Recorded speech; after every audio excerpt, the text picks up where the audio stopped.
Words are about to be spoken on the Extreme Life of Matt Hardy, presented to you by the Ad Free Shows Network, the Podcast Heat Network, the Wrestling According to Alba.com Network, and a couple very tired boys here. I'm John Alba, and that is the broken one, the woken one, the spoken one himself, Mr. Matt Hardy. What's going on, man? It is 1:20 Eastern right now, and we are kicking off the pod.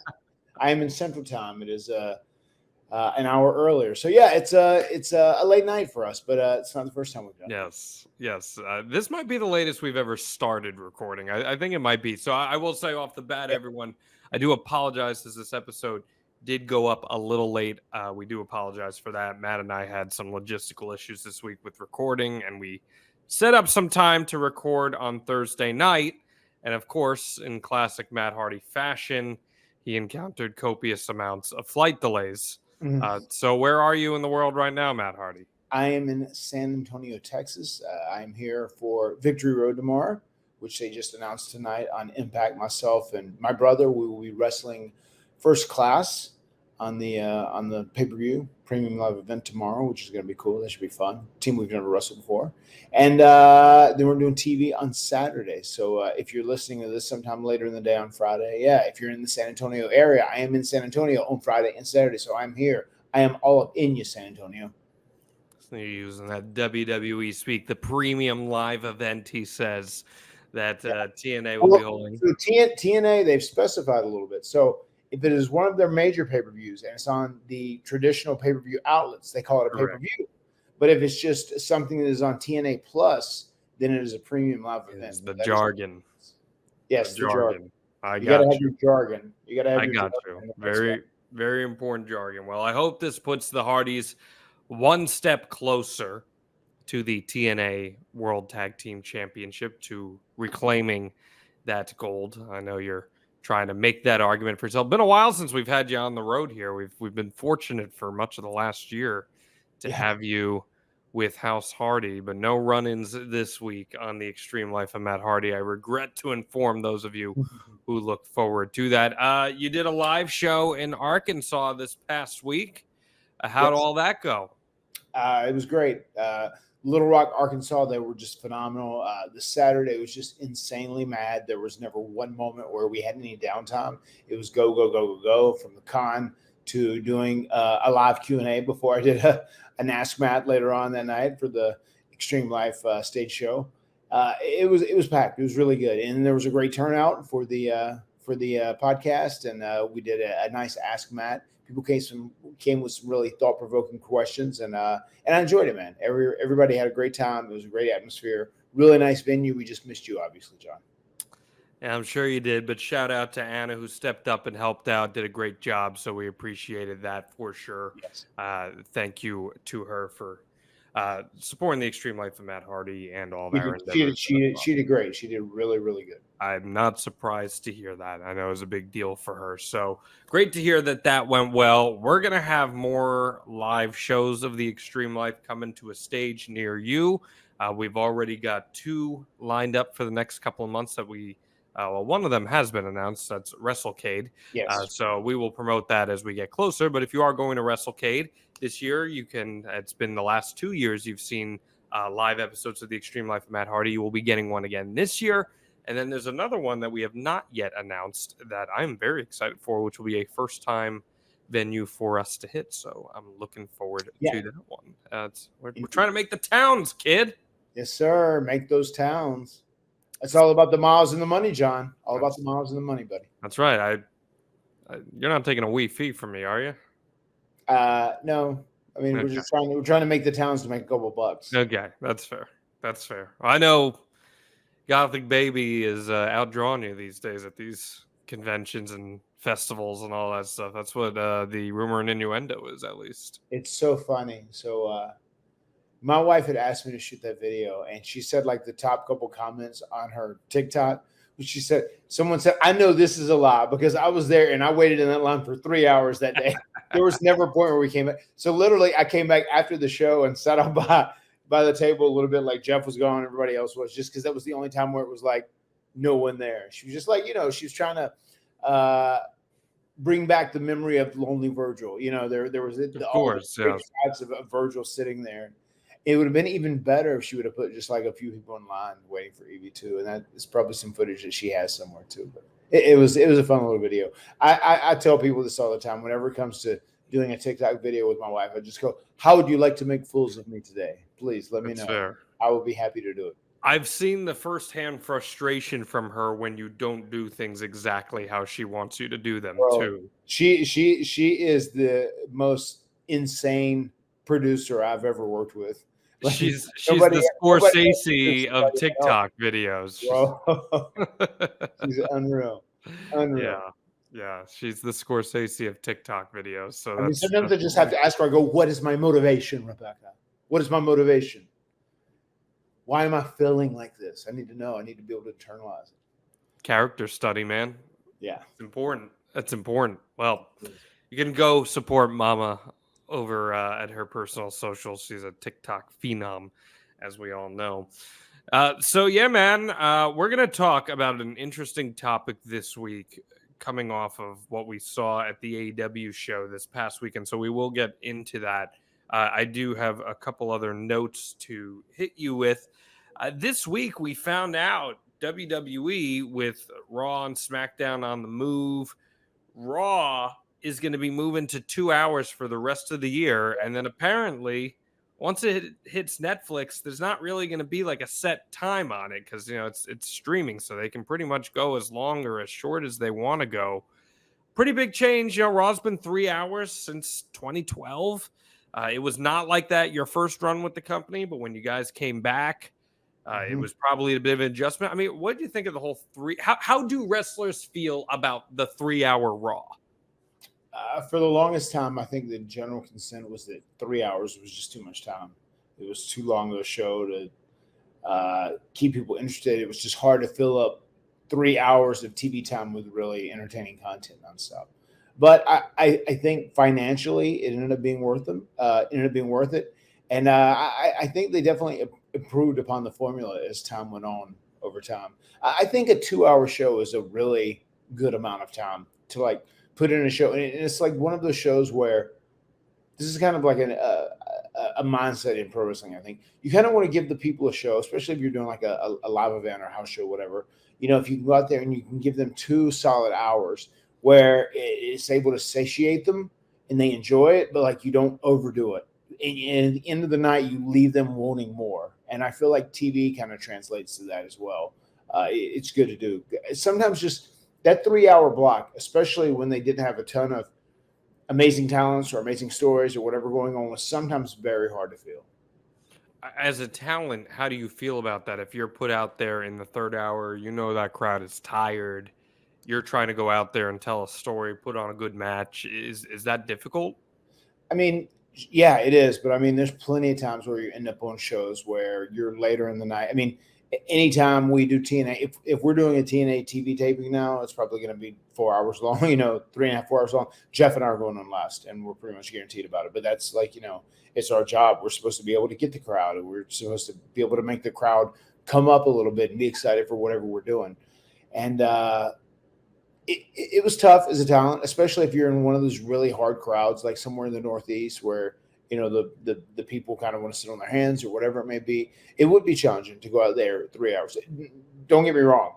If you're not the main event, the match I would prefer to be is the first match on the show where the crowd is hot and they're good and they're lively. So yeah, those 3 hour television shows are very long, but I think financially it was worth it for the long haul for them. Yeah, and now they move off Fox. Let me ask you about that. You were at the big Fox premiere with WWE 5 years ago. For some reason, they thought Matt Hardy was important enough to be there for that. Who's to say? But I saw you dressed to the nines that night. That was a really big deal when WWE went to Fox, and I guess I'll ask you first off the bat. I mean, what's your assessment of how that relationship went? Fox didn't renew. They said essentially that it was really hard to sell ad space for that real estate. What was this too early for wrestling to be on a primetime network like that? I mean, what's your take on that? I don't know. It is interesting. I mean, they started drawing these phenomenal numbers, and I think it more or less turned SmackDown into like the top show, obviously, right? Because they're doing, at their peak, they were doing what, roughly 2.4, 2.5 million views every week, viewers. Um, I don't know. It's interesting because that's always kind of been a thing with wrestling. They say, pro wrestling is such different content. It's hard to sell advertising space, especially on these major networks. When you think of like the big networks they are, and Fox falls into that category, obviously. So yeah, it is strange that the show did do so well. It was always one of the top rated TV shows, in primetime TV or the mainstream channels without saying cable. What is the difference between the words? It's cable and just access regular network. Network TV. Network TV. Thank you. Sorry, I was a little lost. Yeah, and it always did well on network TV as well. So it really must just be a thing that like the pro wrestling content that that they were trying to sell just wasn't selling as good as they wanted to, and I guess other sitcoms or originals could sell better. Yeah, well, I think it's just one of those things where pro wrestling comes with that stigma, no matter what, of it's lower rate programming, it's wrestling. No, even though WWE especially has really crossed over in a way where, Right. I mean, it's not. It sounds like Saturday Night Main Event's going to come back, which I'm sure near and dear to your heart. I mean, you participated in Saturday Night Main Event, you watched it growing up, so there's certainly crossover opportunities there. But it was interesting, and that first premiere episode, were you at the premiere episode itself, the first SmackDown taping? I was. Brock beating Kofi in the way that he did. How'd the locker room feel about that?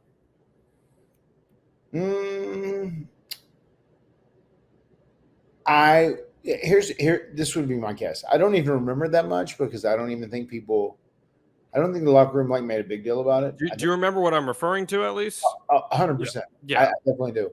And I mean, I think they were just trying to look for like a shocking moment to like be a big deal on, the premiere of SmackDown on Fox would be my guess. And just, I'm sure Kofi just walked in and just did business as usual. And it's just kind of how it is. A lot of times stuff with Brock was going to be a shorter match as it was anyway. But this was, was really like a statement because, Kofi was like this real underdog champion, and he had this great run and proved all he had great guts, and he was just an underdog you want to cheer for and get behind, and then Brock just massacred him. He beat him in 7 seconds. Yeah, in the locker room there wasn't outrage or anything. No, I'm sure people were just going, it's kind of the shits, but it is. And then bringing Cain Velasquez in, and that was a total bust coming out of that. And to me, not trying to like harp on past stuff here for the sake of it, but that was a total creative low point for the Vince McMahon era, that 2019 fall era. That's like when Roman Reigns was eating dog food. It was not a great time. And coinciding with the Fox debut, it just seemed really, really bizarre to run an angle like that. And it didn't translate. As we know, the Cain Velasquez match was a total flop. And everything that would come out of that. I don't know. I was just curious how, because I'd imagine my interactions with Kofi have been fantastic over the years, but I'd imagine he's someone that the locker room really enjoys, right? Yeah, no. Everybody likes Kofi, and very, very respected. But it was just business as usual. Yeah. Okay. Interesting. Well, the Fox era is over. Yeah. Or so we think, at least, because the rumor and innuendo coming off all that this week is this AEW TV deal. Dave Meltzer said it's done. I've also heard that it's done. I've been hearing that for a little bit now. Fightful has more or less said similarly without saying it's totally done, but that it was in the highest of highest hands. Tony Khan last week wouldn't confirm that it was done, but he also wasn't asked about it. So the rumor that came out of that is that Fox could be interested in one of AEW's programs that are not part of the WBD deal. So when I bring up this whole prospective media rights deal, Matt, for AEW, it seems like we're finally here. What are your expectations for what it can do for the company and what it does for the pro wrestling landscape as a whole? I mean, it's beneficial that they're going to be on TV. Obviously, I really won't know how to speak on it until it's announced. It really depends on like what it is. Well, I mean, I'll interrupt real quick because Tony did say he expects that this deal will make AEW the second most profitable wrestling company in United States history at some point with the deal, and that's got to be worth something. I mean, wouldn't that be the deal? Regardless, I mean, WWE's number one. Is there anybody like no? I'm in history, so like surpassing WCW too. Gotcha. Yeah, I don't know. I don't even know how that. I don't even know how I would calculate all that. That's a hell of a statement to make. I don't know. I mean, once again, I just kind of chill and wait until things are announced before I make any kind of decision on it. But so, like, were you saying there was the Warner Brothers deal is done, and then maybe them doing something with Fox? Is that what you're saying? That's what the rumor is. So that seems strange. It seems like they've kind of invested everything in a Warner Brothers Discovery. It seems like that's where everything would stick and live, but who knows? I have a thought. I think we're putting this on the record here. We're taping this. It's going to go out to the masses. Mm-hmm. I think that Dynamite and Collision will be part of the Warner Brothers Discovery deal. I do not think that Rampage will be part of it. And I also think that this Shockwave show that's being teased will not be part of it as well. And that they will try to shop those shows elsewhere. WWE has done it. They've had multiple, we just talked about it, Fox, sure. NBC Universal. There's nothing that suggests that they couldn't do that. But I don't know, Matt.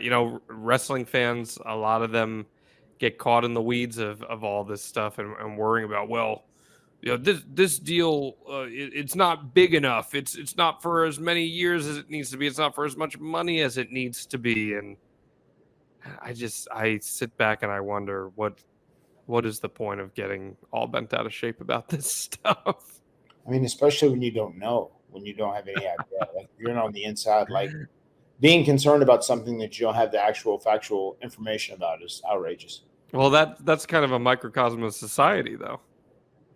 It is in many ways, but I mean, once again, in wrestling, especially because it's just something that I've been involved in for so long, and I'm so familiar with the lay of the land. You just like wait until stuff is done and the T's are crossed and the I's are dotted, and like everything is signed, sealed, and delivered. Until then, like all bets are off. More than fair. Well, we are going to be talking about something AEW related that we can take a macro look at on the Extreme Life of Matt Hardy. But before we can, you know what I got to ask? Please, Matt, hit us with that Matt fact. Matt fact, Matt has never been pinned at WrestleMania. Ooh.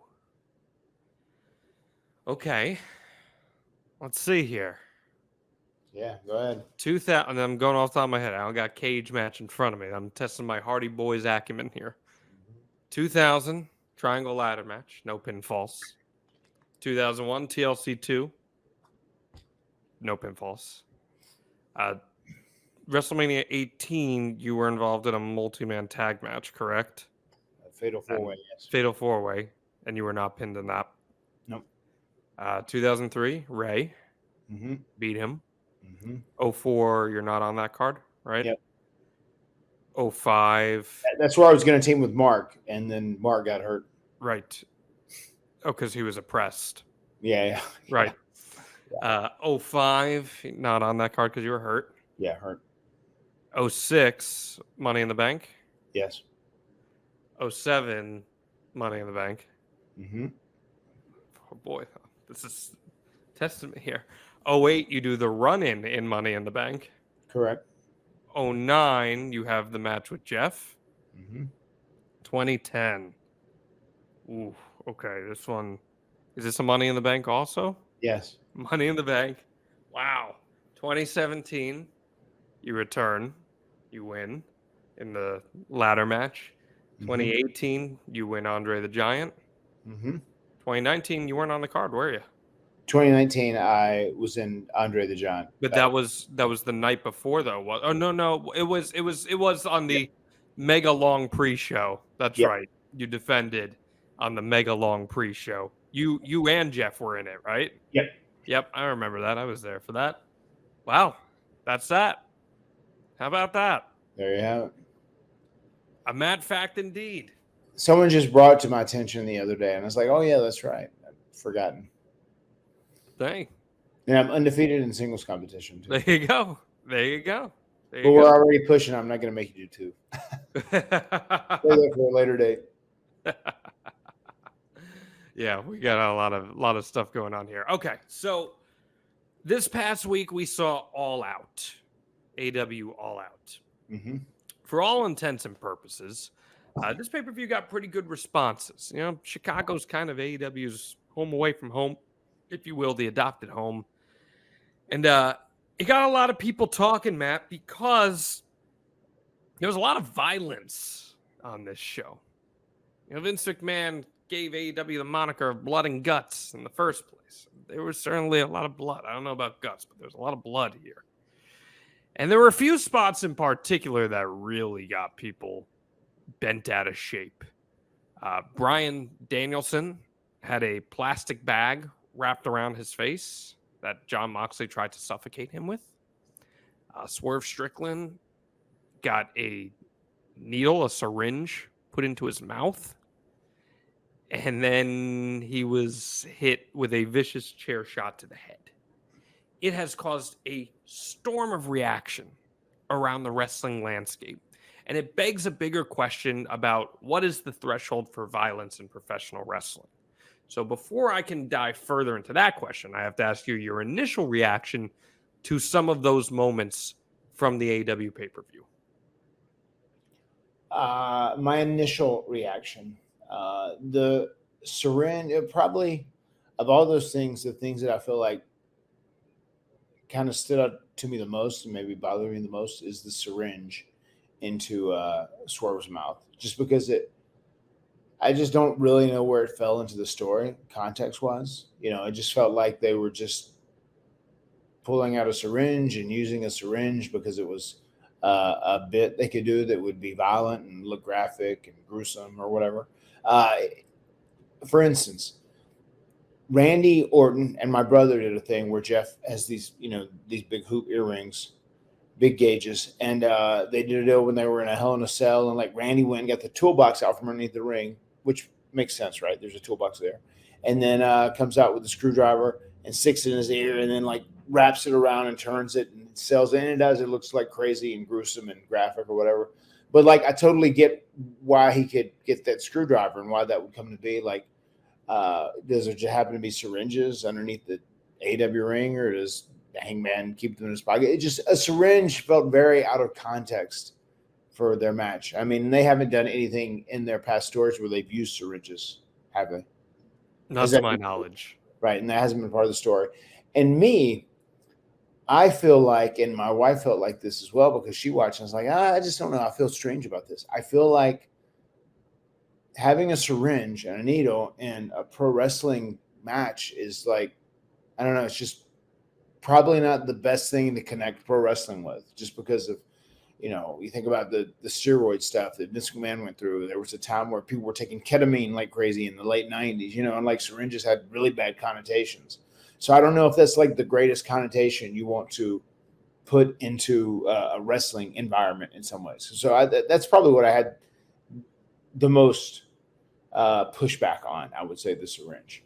And I just, once again, like if you were going to do that and stick the syringe through his cheek or lip or whatever his intention was, then like, why didn't he just like, reach in and try and get a knife underneath the ring or something that would have been there? Maybe just a syringe was just like a little much for me. The chair shot, once again, how he was sat on his knees and he absorbed it all. I get why people do that for the shock effect or whatever. I'm not a big advocate of it nowadays. I wouldn't encourage it nowadays. I wouldn't do it nowadays. So like I get why there's outrage with that, because we obviously know about the issues of CTE and head trauma. I mean, I can tell, like, I'm at least aware. I can tell that my mind doesn't work like it used to 30 years ago, just because of the head trauma I've taken in the past and stuff. So yeah, I think the more we can kind of avoid that, the better. But I do get whether we're going for the shock there. And if it was the finish and the kill shot, then that's one thing.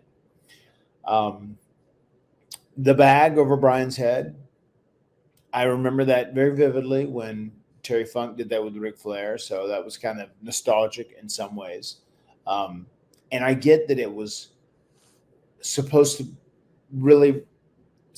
like show that Moxley has turned over this new leaf, and he's like cutting out the weak, and he has to be this guy that, you know, like slaughters the weak, whatever.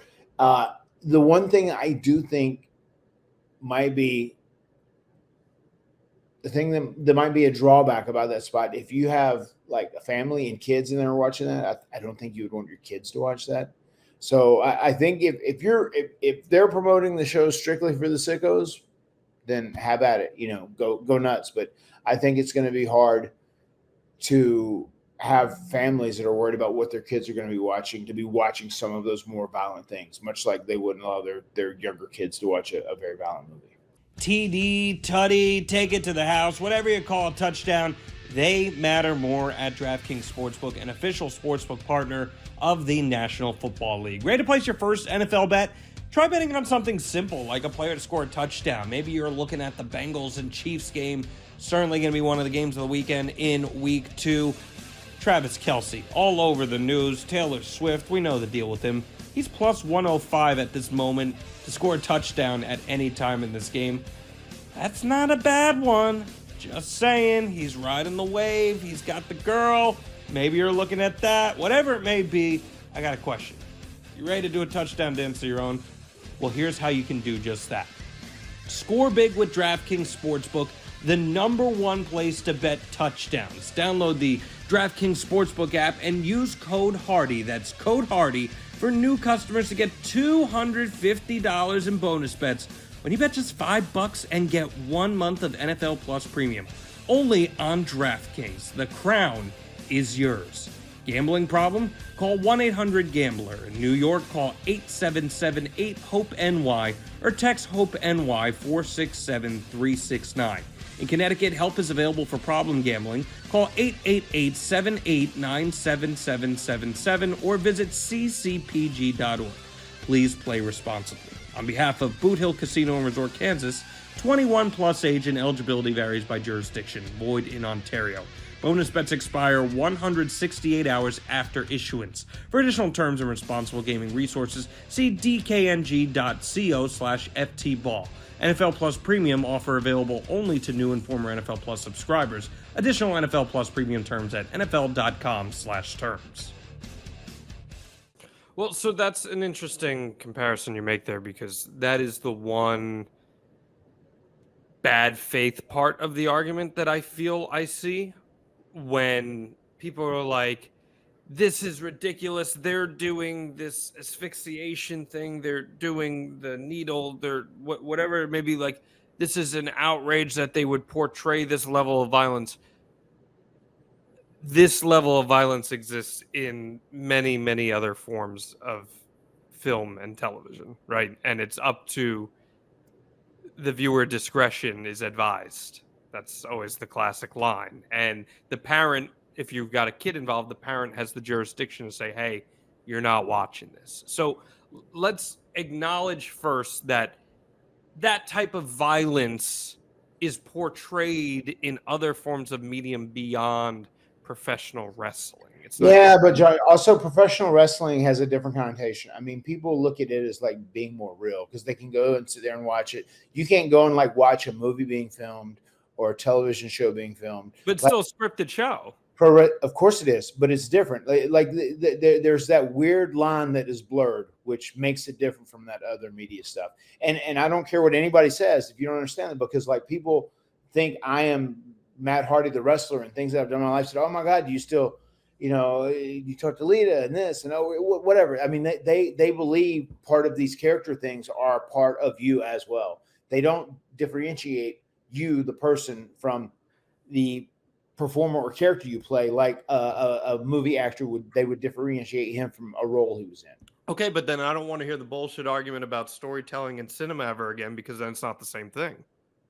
Because it's not, I mean, if we're going to sit here and say, oh, these fictitious acts that are portrayed within the context of this television show are different than the fictitious acts that are portrayed within the context of this other television show. They're different, even though they're displaying a similar level of violence or whatever it may be. They're not the same. The deal is pro wrestling, we're selling that it's real. I mean, it's still, there needs to be some emotional connection to it. You know what I'm saying? Right, like, but people need to care about, like, does that mean that people don't have emotional connection to The Sopranos or to, I mean, anything else? Like they certainly do. But I'm just saying, like, to go out there and do like wrestling moves for 20 minutes, nobody gives a shit about that. Like, if you just go out there and do a great wrestling match, there's some people like, oh, I like the athleticism. But at the end of the day, they get invested in Tony Soprano because of the things he did and his motives or whatever he was trying to overcome, or he was trying to be a badass and make sure to keep his people clean or get rid of the rat or whatever it may be, you know. But that's still needed in wrestling to make people get emotionally invested. Right. But if you're watching a movie character or a TV show character have their exposition take place over the course of an episode in whatever form it may be, through having conversations with other characters or accomplishing feats, accomplishing actions, working towards actions, how is that any different than a pro wrestler doing the same thing, working towards that final action through an Irish whip or through like the character is still going on a journey and ultimately gets to a certain point where then that violence in this case is depicted in a very visceral way in either medium. I mean, yeah, it is. But once again, like when people meet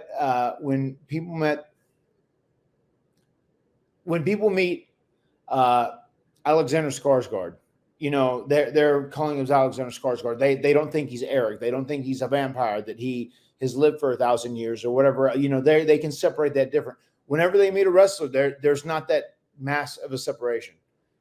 It's nowhere near as massive. They are much tied in together as one. And people still view wrestling like, because it is half-ass real to a degree. We're out there doing these stunts and we're out there wrestling and doing whatever to people, you know, and they see it like live as it happens. It's not like we're doing different takes unless we're doing a cinematic match, right? You know, it has a much bigger connotation of being something that is like a lines are blurred between reality and fiction, and they're not sure where it is, as opposed to an actor. It's very clear that whenever they are playing a role, it is fiction. And then when they're outside of it, it is nonfiction. And that is reality. Wrestling is just complicated because it's so blurred.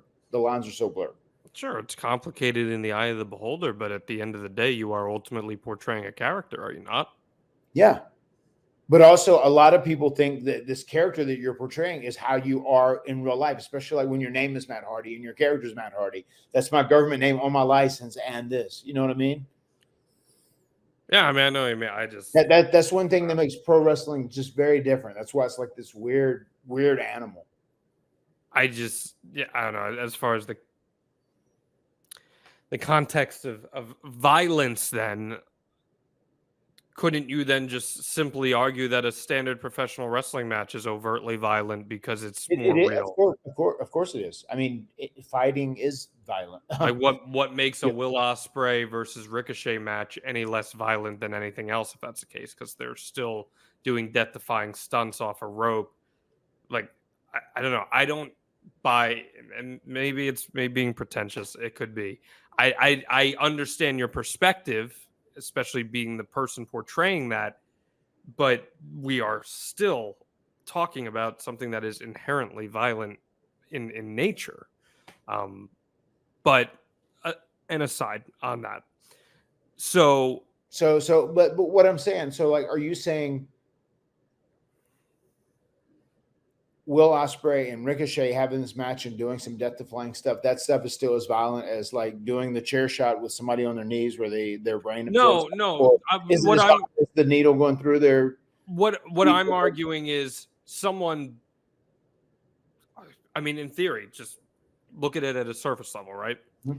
Let's say you're going up, you've got someone on the turnbuckle, you go up on the middle rope, you start laying down the 10 punches to the face, right? Classic pro wrestling spot. You're punching someone 10 times in the face, in theory. That's the action. So raw punches to the face on the surface level is one of the most inherently violent things that you could possibly do to someone. If you were to walk up to someone in real life and hit them 10 times over the face, that's a really violent act. That's a very violent act. So if we're going to look at it in that sense and say, oh, well, pro wrestling is a little different, blah, blah, blah, then I think you can stretch it and say, well, there's violence across the board here. I think that's picking and choosing. I mean, it is. I mean, it is violent. I mean, pro wrestling is, you're out there emulating fighting someone else, wrestling, fighting, whatever style of match it is. I mean, when we're out there jumping off ladders and putting people through tables, that's obviously a violent thing. I just think it comes down to that point of kind of like, once again, how do people put all of this into perspective is what it is. Like I don't understand why they chose a syringe. And that's fine. And I think how you described it with saying it doesn't make sense to the context of the story, that's fair. That's totally fair. And I'm with you on that. The only reason I could think they would even use a syringe is that if you had a needle that was clean, you could stick it in someone's cheek or through it and it wouldn't make a bad, it would make a bad hole or whatever. So it's just like, once again, it was just like, it was a shock it was just like, that's what it was. It was shock value. Very gruesome to shock people. Yeah, no, it was shock value. Absolutely. But once again, I think AEW, especially if they're working on these big deals, you can have that higher quality wrestling and you can tell stories in a different way, much like you're such a big fan of like storytelling within the context of a match and stuff where you're not hit over the head and there's not all this great repetition about it. But I still think you have to be very careful because like if you do too many violent acts like that and you have parents, like I would be very protective of my children watching certain stuff like that. I try and whenever they're on YouTube or whatever, I do try and watch and keep up with what they're watching. But if it was something like, the whole bag thing, I think if kids are watching it and then like, what if they get an idea like, oh, I should try that to my brother or whatever. It's just some things are very strange. Okay. It's different because it was a pay-per-view event, but I'm just saying it's probably not the best idea to constantly do violence if you are trying to win over families and bring them into the fold to watch your show and support your show, especially with kids and families. I want to make it clear. I'm not necessarily disagreeing with your argument, but like you have to acknowledge that you were part of one of the most violent times in professional wrestling ever. And you yourself were very complicit to that with the TLC matches. They were absurdly violent. People sustained really severe injuries because they tried that shit at home when they shouldn't have. And that's on them. They're idiots. They were dumb to do it. But there were also kids who didn't know better. And they saw Jeff Hardy jumping off a ladder, doing a swanton, and did it off their balcony onto a couch and really got hurt. So, like, I mean, how do you rectify that then? No, I mean, I am complicit, but I mean, I obviously think different now, right? Than I did then. I mean, that's why that whole "don't try this at home." That was they put that out there, like, don't try this at home. We don't want you to do this. We don't want you to do this. Even though it was like such a big and entertaining thing. Like, once again, you can do that violence. I mean, if Tony Khan is just, if he is totally catering to like sickos, you can do that every show all day. You know what I mean? I'm just saying there's going to be parents, and I think about this more. Back then, I wasn't a parent. There's going to be parents that are going to think differently about violence going on, whether it is a syringe or whether it is the bag or whether it is someone jumping off a balcony, putting people through a table, whatever, that are going to be worried their kids might try this, So it's just, I'm saying it's something you have to be very careful with. But then how are you okay? And I'm not, for the record, not crapping on this promotion at all. I think they're a good promotion and do great work. But how are you okay doing GCW then? Because GCW is very much, they're known for their car crash style of wrestling. You have used light tubes in your matches. So, I mean, that's a very dangerous thing. So where does that come into the equation? Once again, I mean, GCW does the Fight TV stuff, but it's not like on a free TV station. And once again, they're not catering to kids. They're catering. Yeah, but this pay-per-view wasn't either. And I'm not carrying water for AEW or anything. I'm just calling for what, like. Yeah, but AEW's goal is to be a mainstream promotion and be a rival of the WWE. And to do that, you're going to have kids and families watch your product. Yeah. I agree. I absolutely agree. I I have thought one of AEW's biggest issues in terms of appeal has been, what are kids latching onto within the program? Not that you should cater your product to kids specifically, but where are the opportunities for kids to latch on to the product? And they're much more limited, I think, with AEW in that sense. But then when you're talking about violence, at what point are you willing to overlook it if it aids the story? Because I think there's an argument that whether you liked some of the violence here or not, you can argue that it aided the story that was being told in several of these circumstances. I would say the chair shot did aid the story. I would say the bag when you tried to suffocate. When you tried to suffocate Brian, that helped with the story because, like you said, it was a mafia hit. I think that's how you described it.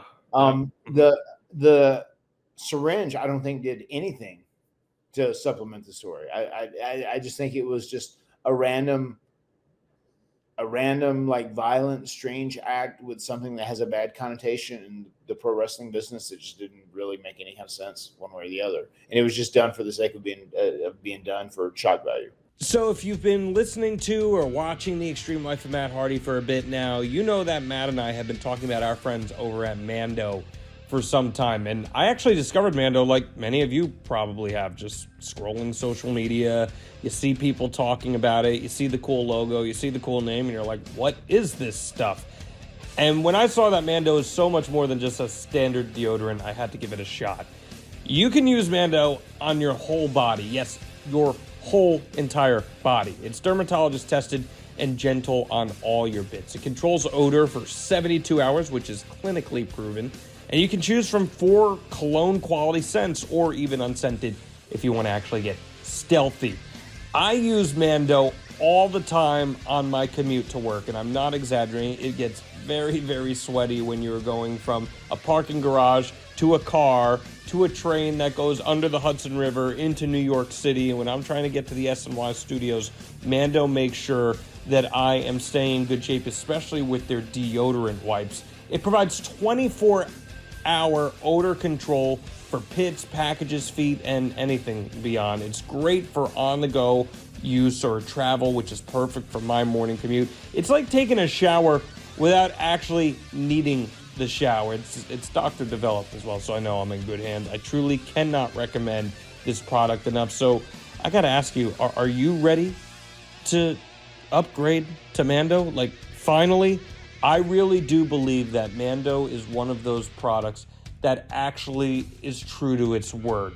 I love the idea that you can choose a cologne scent if you want to. Some of us like to smell good at all times, but sometimes we're just trying to be stealth, as mentioned before. You don't want to be overt in how you smell. I find myself covering pro sports all the time. There are lots of scents there, and often you just want to remain behind the scenes and do things the way that you want to do them, and Mando's here to help you, and we're here to help you do that at the Extreme Life of Matt Hardy.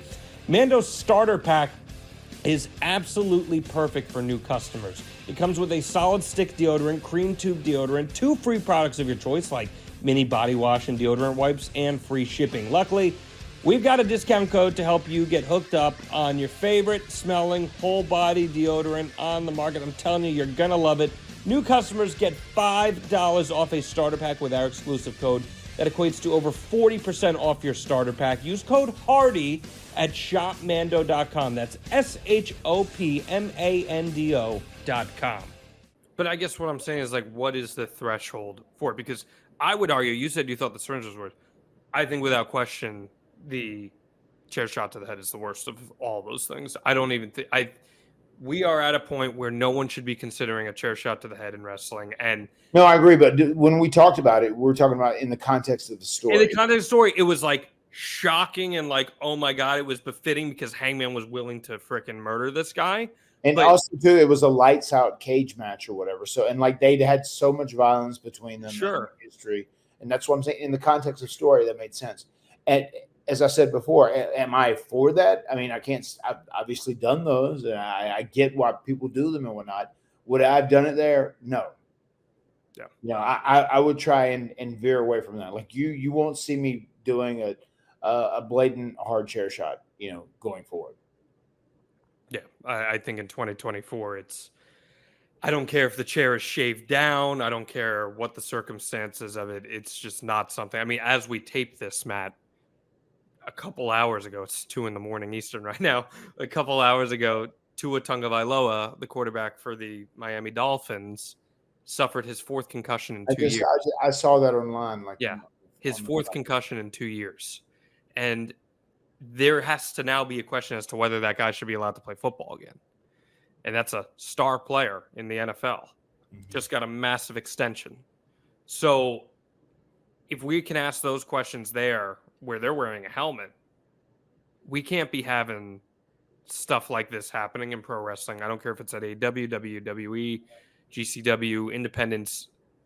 It's inexcusable. And while the context of the story was aided by Hangman Page doing something shocking, I don't think it needed to be a chair shot to the head.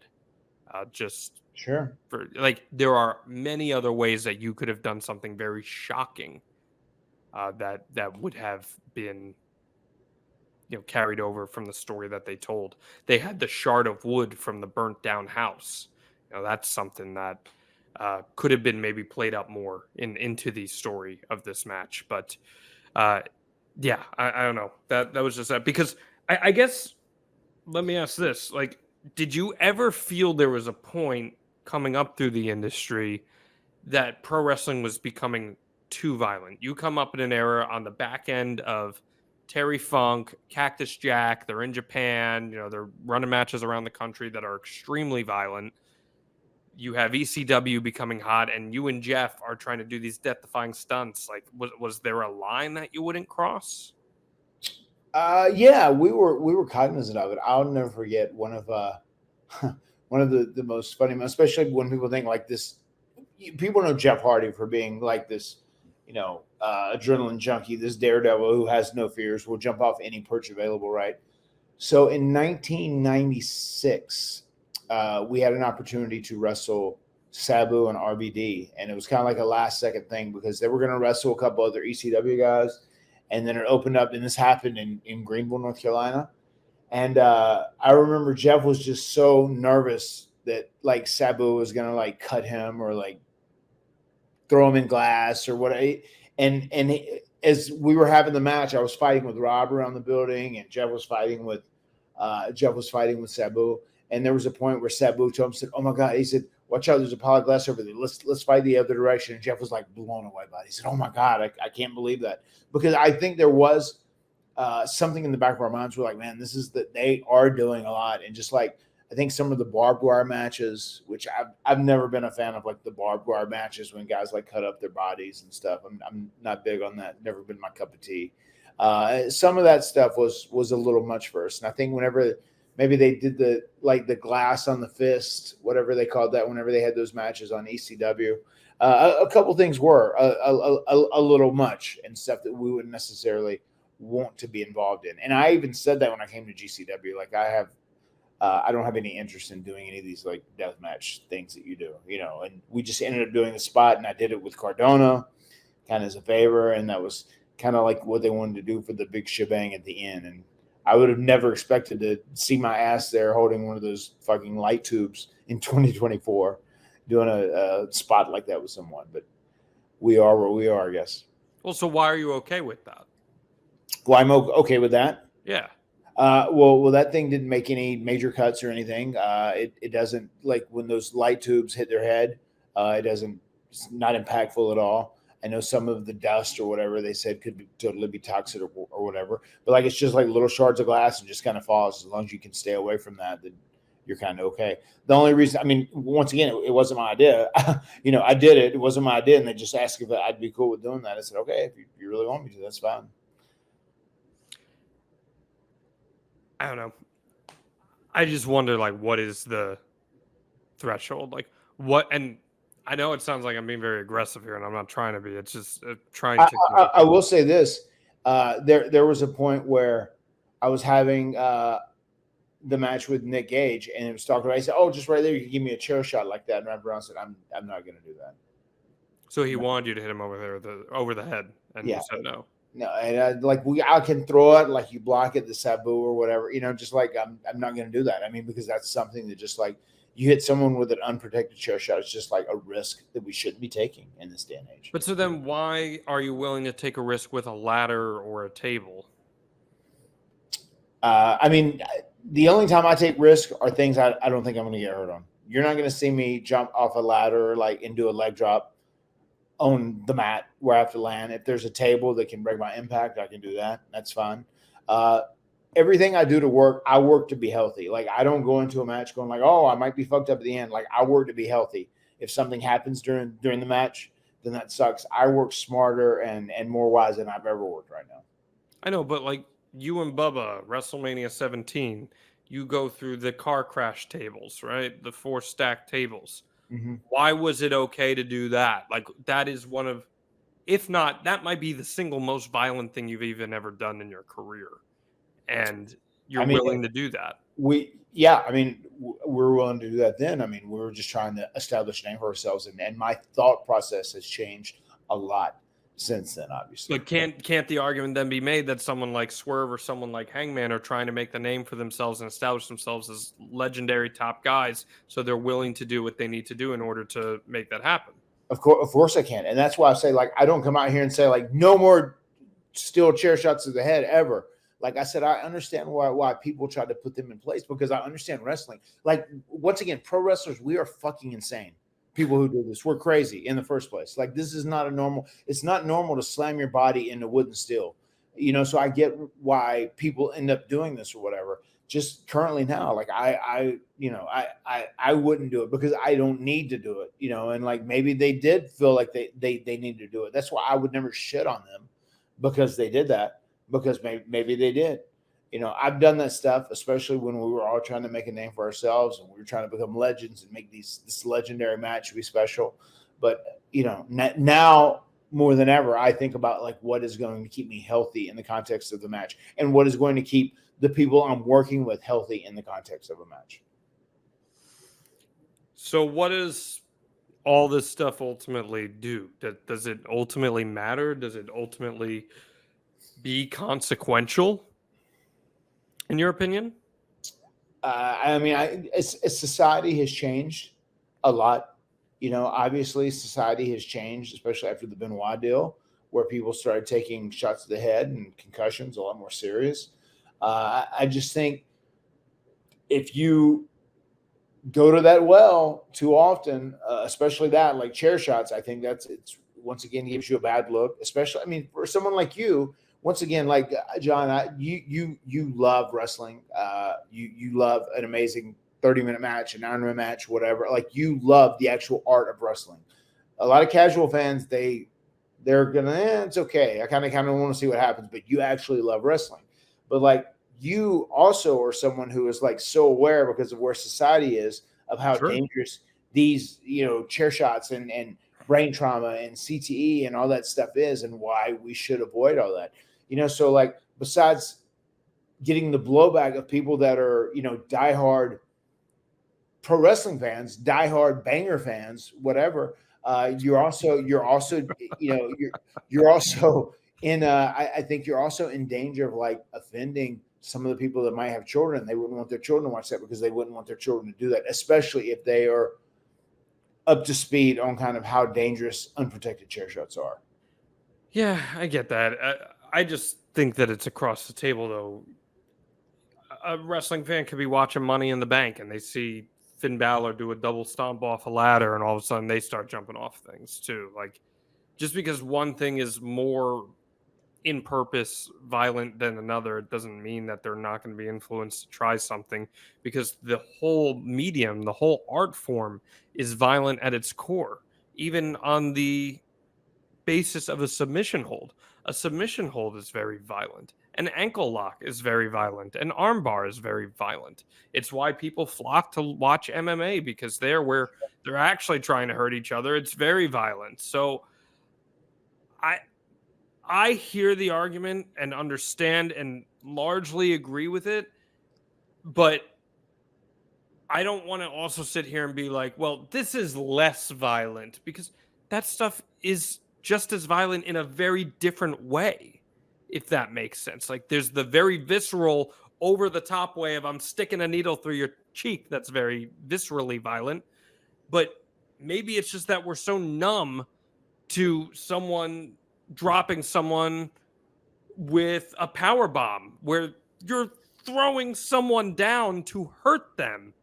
That's a big difference, though. Big difference. But is it though? Like, and I'm not talking head trauma wise with a chair shot to the head specifically, because that's in its own category. No, I'm just saying between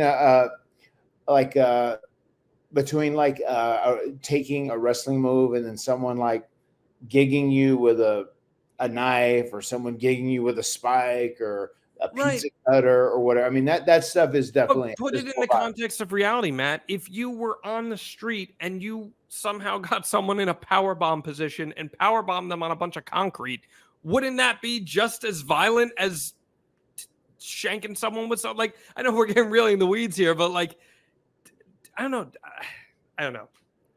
To me, I agree and understand with what you're saying, but I also think that it's a case of beggars being choosers.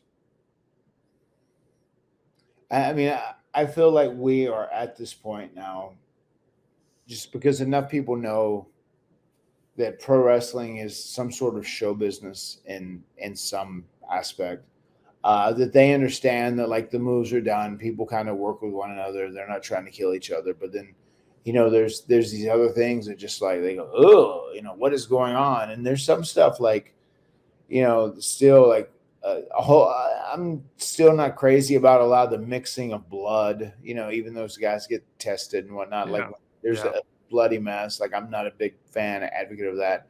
Not a big fan of the barbed wire stuff.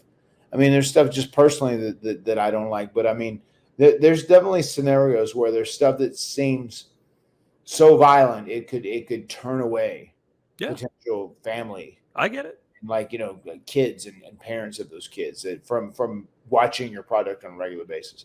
And once again, I'm not saying I don't want it to be a G product where like it's just like brutal. It's nice when there can be some stuff in it that makes you think, and there's some stuff in it. It's like, oh, I got that, which AEW does do a lot of that, which I dig. But I think too, like you just have to be smart in how you do things. And you have to think about like, what would parents think about this if their kids were watching? How would it affect them? But maybe that business is not targeting kids. Maybe their priority is not targeting kids. And I'm not saying that's sound business. I'm not here to tell someone whether that's the right thing or that's the wrong thing that they should be doing. Yeah. But maybe they're not marketing their product towards kids. I mean, listen, man, any product has a specific target audience. We've had advertisers on the show that are certainly not advertising towards kids. I mean, that's just what it is. And once again, at the end of the day, I will say this. I mean, if Tony Khan, sickos is his thing. If he is promoting to the sickos, have at it. It's his company. It's his money. Do what you want to do. But that's what I'm saying. Like, I don't know how much you're going to actually be able to grow your audience if you're doing that. If you don't, or if you aren't able to go outside the parameters of those sickos. Well, they're about to get a significant television deal. So clearly someone believes that their product at least has enough appeal that they're going to make a worthwhile investment for the next 5 years into them as a cornerstone property. And Warner Brothers Discovery bring them in, losing the NBA. AEW now becomes a flagship partner of Warner Brothers Discovery. And I think too, John, one of the things that needs to be said is that AEW has such an incredibly talented roster. They don't have to do those things. Whenever people are talking about violence, they don't have to do, just the violence for the sake of violence, because there are so many amazing athletes that can do incredible stuff and they can have incredible matches. And that is even if it's a ladder match or, it's a false count anywhere match or whatever else, but they can be real smart in the way they portray violence. We will see once this new deal announces how all those pieces fall into place and what the future of that looks like and whether you'll see more of it, because I would envision a lot of that will be coming to the Max platform, and how Warner Bros. Discovery will feel about it being directly on their platform. I guess Come we'll on, find out. you're a scooper, John. When's it going to get announced? I thought it was going to be announced already. Truthfully, I did. I thought it was going to be announced this week, but I think it's extremely soon. Extremely soon. I for sure say by the end of the month 100%, but I would think closer within the next week. That's my gut. But, too, Matt, with deals this big, there's a lot of lawyers involved and all that stuff, but I fully expect that you're going to be able to watch AW Dynamite and AW Collision on Max live as it happens. And at the very least on demand, but live as it happens in all likelihood. And then I would think that there will be a pay-per-view element on Max too, whether it is you pay just for Max and you get the pay-per-views, or maybe there's a certain tier that you have to pay for to get the AW pay-per-views, whatever that is. I think you'll be able to stream it on Max, and I think that's huge. I think that's massive for AW and growth, because then you're in front of people who wouldn't have been consuming the product previously, and that's really big. So Did you get to watch Dynamite this week? bits and pieces of it. I think that there's a big time issue with the AEW tag team division right now, and Will Ospreay and Kyle Fletcher challenging the Bucks. While it will be a fantastic match, what has happened to this beloved AEW tag team division that you were once part of? I didn't see the whole show. I watched. I was able to see about the first 70 minutes, and then what I saw, I enjoyed. I thought it was a solid show. Nothing wrong with the show itself. I just am wondering what has happened to that tag division. However, very excited about Nigel McGuinness returning to the ring. Have you gotten to know Nigel at all? A little, not super well, but a little bit, yeah. That's a really cool thing that him and Brian are going to get a chance to have one more match together. So much history there between both of them, and I'm sure that's very meaningful to Brian to have that match with him and Nigel's first singles match back in 15 years or so. It's amazing. Long time, yeah. So that's any thoughts on that before we wrap up? I think it's cool. I think it's real cool, especially for, once again, I mean, I feel like a lot of newer wrestling fans who might have just discovered AEW, they wouldn't have any idea about. Well, so they should catch them up. They should tell stories about it. Yeah, you're not wrong. That's what I'm saying. It's, once again, they just have to smarten up the viewer to their incredible past. Yeah, I hope they do, because that would be really cool. Anything else you want to say on this topic, Matt Hardy? No, it is what it is. I mean, once again, wrestling is a violent art form in many, many ways. But it's always an interesting question about when does it become too much in this particular area? I just bent down because I dropped the thumbtack. Maybe I should hit you with a thumbtack here to really reinforce the theme of this episode. There you go. That'd be a good spot. You should put it through your cheek. I should put it just to see how it goes. Have you ever taken a thumbtack spot?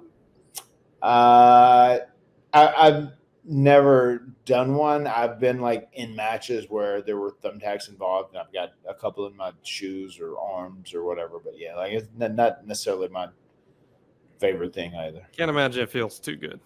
I'll never deliberately try that one.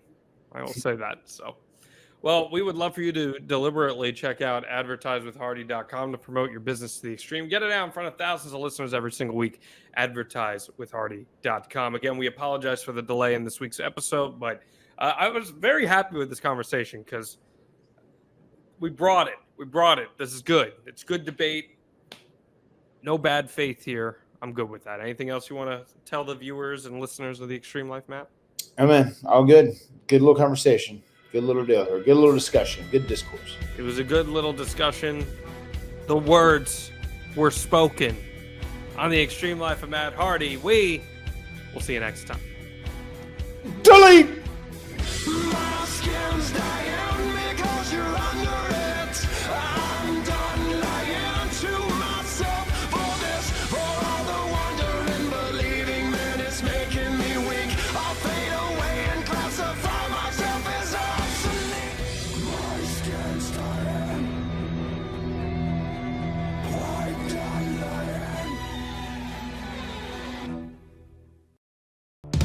SaveWithConrad.com.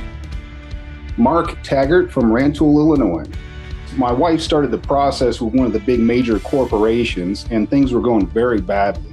And finally, I just stopped and said, hey, listen, I've been listening to the ads for years. Let's go with Save with Conrad and see what we can have happen. We were trying to free up a little space so we could spend down some debt and do some home improvements. We saved quite a bit, and in the long run, we're going to do a lot better with Save with Conrad than we would have anywhere else. It was absolutely beautiful. You know, like Larry and Francis were they were the greatest.